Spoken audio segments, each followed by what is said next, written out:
Сәлеметсіздер ме балалар? Бүгін біз сіздермен математика 4-ші сынып 95-ші сабақты өтетін боламыз. Сабақтың тақырыбы қорытындылау пікір. Бүгінгі сабақта біз математикалық мазмұндағы өз пікірімізді құрастырып, олардың ақиқаттығын және жалғандығын анықтайтын боламыз. Енді балалар, бірінші есепке қарайық. Балалардың тұспағдарының түсі алуан түрлі: қызғылт, сары, қызыл және көк. Балалардың айтқан барлық пікірлері жалған болса, кімде қандай тұспағдар екенін анықта дейді. Үшінші тұрған қызға қарайық. Менің тұспағдарым қызғылт, сары емес дейді. Бұл жалған пікір болса, демек оның ақиқаты бұл қыздың тұспағдарының түсі қызғылт, сары. Екінші балада менің тұспағдарым көк дейді. Оның айтып тұрған жалған болса, бізде екінші түс, демек оның тұспағдарының түсі қызыл. Ал бірінші тұрған қыз менің тұспағдарым түсі қызғылт, сары дейді. Бұл жалған болса, демек оның тұспағдарының түсі көк болады. Енді балалар, екінші тапсырмаға қарайық. Суреттегі барлық фигуралар тік төртбұрыш. Қалай ойлайсың, бұл сөзді айтқан кім? Шыншыл ма, әлде өтірікші ме дейді. Жасыл түспен берілген фигура ол бізде тік төртбұрыш, себебі оның барлық қабырғалары тік, 90 градусқа тең. Ал екінші көк фигура бізде оның бір жақ бұрышы сүйір, ал бір жақ бұрышы доғал болып тұр. Демек, ол тік төртбұрышқа жатпайды. Үшінші кішкене қиғаш тұрған фигура ол тік төртбұрыш, оның да ішкі қабырғалары 90 градусты құрайды. Демек, бұл жерде барлық фигуралар тік төртбұрыш емес. Демек, бұл сөзді өтірікші айтқан. Енді екінші тапсырманың Эйлер дөңгелегін дәптеріңе сал, Эйлер дөңгелегіне нысандар жиынын белгіле. Және олардың не үшін бұлай орналасқанын түсіндір дейді. Біз осы берілген фигураларды үш топқа бөліп қарастырамыз: шаршы, тік төртбұрыш және төртбұрыш. Үш топқа бөлгенде осылай орналасады. Шаршылар үшеу болады, себебі шаршының барлық қабырғалары тең болады, бірдей яғни. Ал екі фигура бұл жерде тік төртбұрыш болады, себебі тік төртбұрыштың қарама-қарсы қабырғалары тең. Ал төртбұрыш, осы жерде берілген төрт фигура, ол төртбұрыш болады. Төртбұрыштың бір қабырғасы сүйір немесе бір қабырғасы доғал болады. Үшінші есепте көшіріп жаз.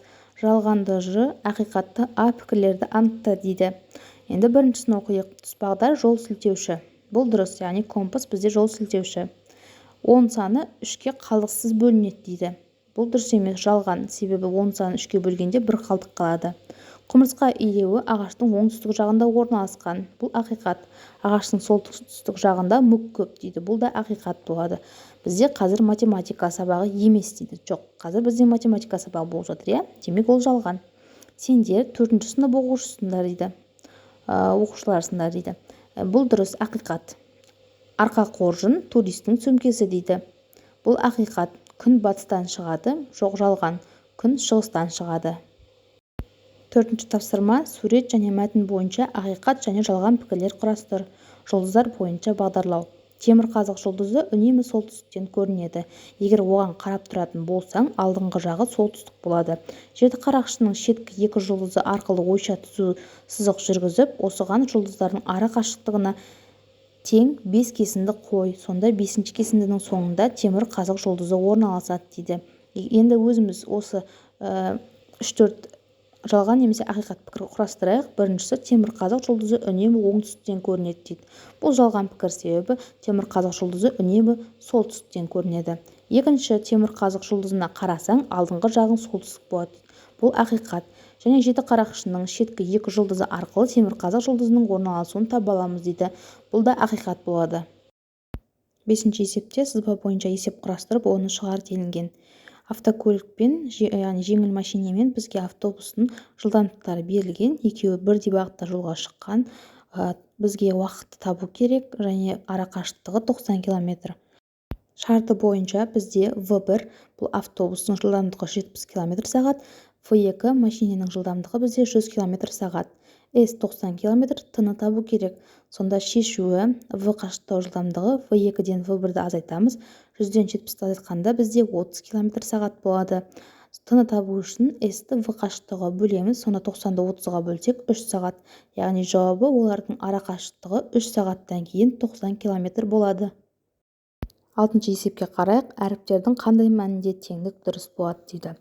Z қосылған Z тең Z. Бұның жауабы біреу ғана, ол 0. Себебі 0-ді 0-ге қоссаң 0 болады. Басқа сандар оған келмейді.